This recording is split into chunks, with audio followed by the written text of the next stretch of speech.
आपको चलने के लिए महीने में, अभी मान के चलो मैं गाड़ी से चलता हूँ, महीने में 25,000, 30,000, 40,000 तो कार का मेंटेनेंस में लग जाता है। पता नहीं कब क्या हो जाता है, 30,000, 70,000, 40,000 खाली तेल में लग जाता है। उसके बाद में जो लोग होते हैं ना, बोलते हैं अरे आप तो बहुत अच्छे हो, तुमको कुछ नाश्ता वास्ता भी करना पड़ता है। यस या नो? आप लाइफ तो बहुत वीआईपी है, तुमको नाश्ता भी ऊपर से करना पड़ता है। 1.5 लाख 2 लाख तो महीने में ऐसे चल जाता है।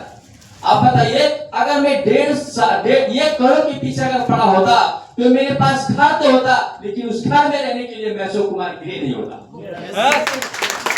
यही है रियलिटी आप यहाँ का। ये चलो, आज मैं 1.5 करोड़ के पीछे नहीं गया, आज मैं सिस्टम के पीछे गया। ये चलो, आज मेरे पास 1.5 करोड़ भी है, आज मेरे पास इनकम भी है, मेरे पास घर भी है, मेरे पास जो भी होना चाहिए सब कुछ आज मेरे पास है। ये चलो,